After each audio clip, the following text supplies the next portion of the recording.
Diana from An Ageless Life here, and today I want to talk to you about how your thoughts impact your health. And this is part of the 6-part series that I've been doing as I wrote a chapter in a #1 bestseller Amazon book called New Rules of Health. 15 game-changing coaches reveal their secrets, and I was one of them. And my chapter is about things that you can do to promote aging well and being in control of how you age. And that's one of the things that we really don't think about very much is planning our aging, but something that nonetheless is extremely important. So today is chapter 6.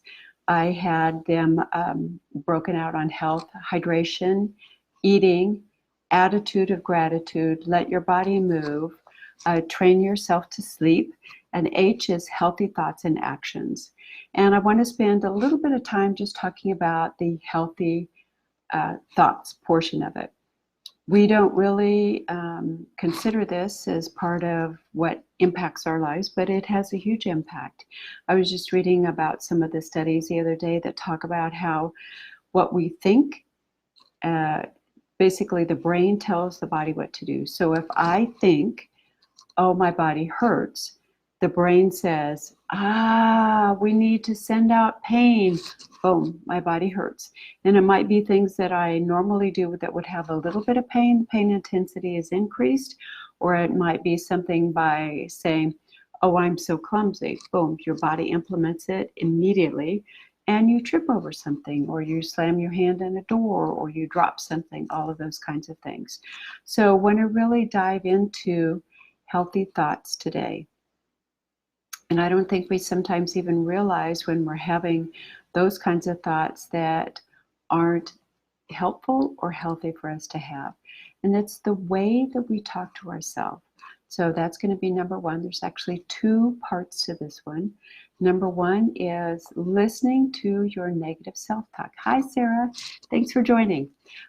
Negative self-talk in particular is when we're saying things like, I'm not good enough, I can't do that, I'm not smart enough, I'm clumsy, all of those kinds of things.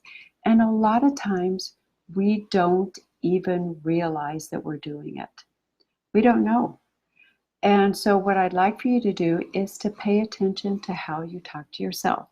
What is it that you say to yourself when something doesn't go right?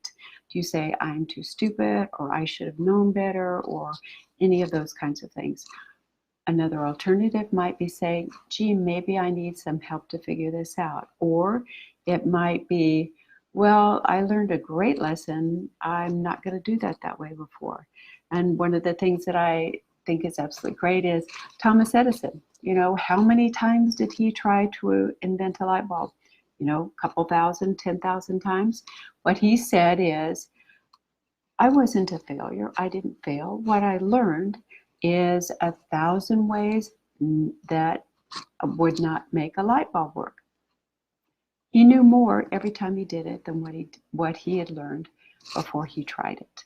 So the same is for us. If we do something and we're not successful, take it as a lesson. When we maybe are thinking about how we could have handled something differently, it's an opportunity to learn rather than thinking bad thoughts about ourselves. Hi, Jim. Hi, Rick. Thanks for joining me today. So healthy thoughts, I want you to take a minute and think about, have I said things to myself that I wouldn't say to my best friend? That's kind of where we want to be, because after all, you want to be your own best friend, right?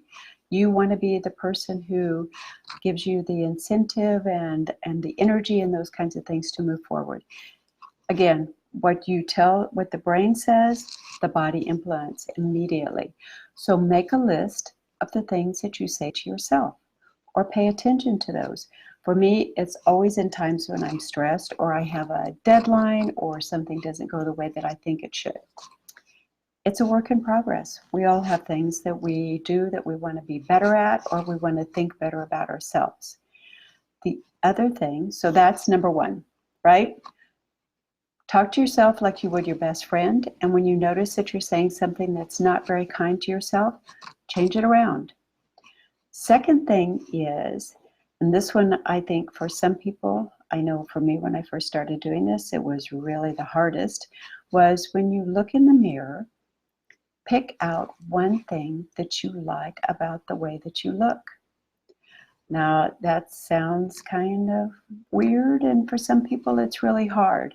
So even if it's, I go up in the mirror and I'm like, oh my God, I really like the way this one eyebrow is growing, right? Pretty simple. It's not anything that has to be difficult, but sometimes it's hard to look in the mirror and actually see yourself and see the things that you like about yourself. It might be, oh, when I smile, I can see all of my teeth, or oh, I like the color of my eyes, or gee, I have two eyes, anything. And it can be really silly, but get in the habit of looking for something that you like about yourself when you look in the mirror. And it changes the whole way your body looks with both of these.